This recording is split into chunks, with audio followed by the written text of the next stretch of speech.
Assalamualaikum warahmatullahi wabarakatuh.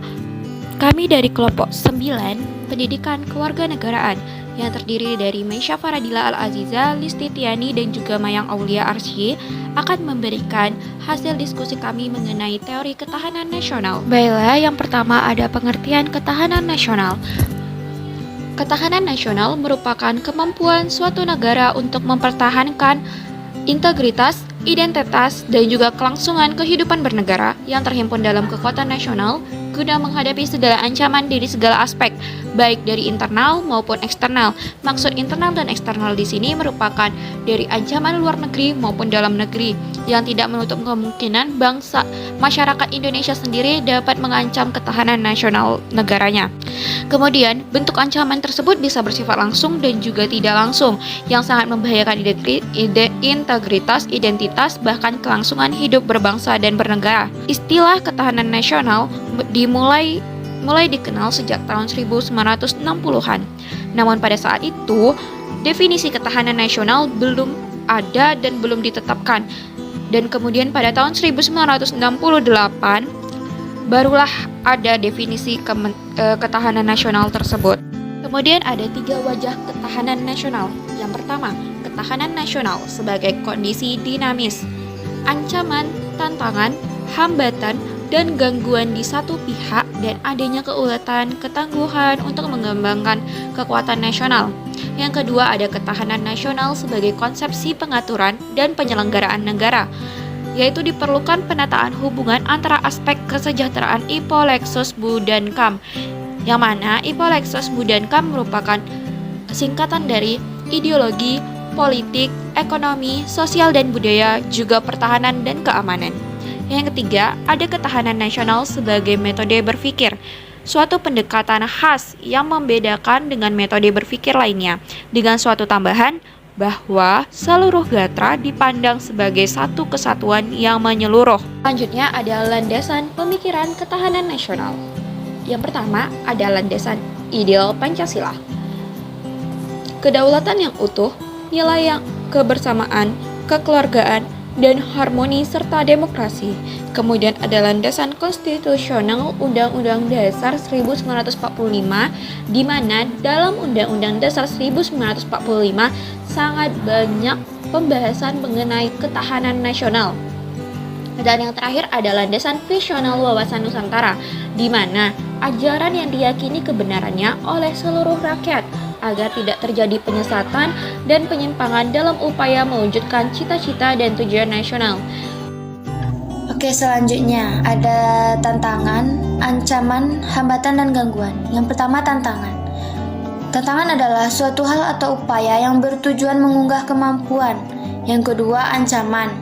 Ancaman yaitu suatu upaya yang bertujuan merombak sistem atau kebijaksanaan yang dilaksanakan secara konsepsional. Yang ketiga, hambatan. Hambatan yaitu suatu hal yang menghalangi secara tidak konsepsional yang berasal dari dalam sistem ketahanan nasional.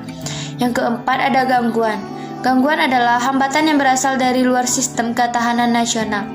Konsep dasar ketahanan nasional adalah segenap aspek kehidupan nasional dirinci dengan meliputi 8 aspek atau astragastra yang terdiri dari trigatra dan pancagatra. Astragastra adalah cara pandang dan pengaturan yang mencakup segala aspek kehidupan bangsa Indonesia. Baiklah, di sini saya akan melanjutkan penjelasan dari Mayang, yaitu trigatra. Trigatra adalah aspek yang melekat pada negara yang terdiri dari 3 hal, yakni geografi, kekayaan alam, serta keadaan penduduk. Yang pertama adalah aspek geografi. Aspek geografi ini berhubungan dengan letak geografi negara Indonesia. Letak geografi Indonesia memberikan penjelasan tentang bentuk ke dalam dan bentuk keluar. Yang kedua, kekayaan alam. Indonesia negara yang memiliki sumber daya alam yang sangat melimpah, mulai dari sumber daya alam perairan, pertanian, pertambangan, pembangunan, dan energi semua yang ada di Indonesia. Yang ketiga, keadaan penduduk. Keadaan dan kemampuan penduduk berhubungan dengan kondisi penduduk di Indonesia yang mencakup 3 hal, yakni jumlah penduduk, komposisi penduduk, dan distribusi penduduk.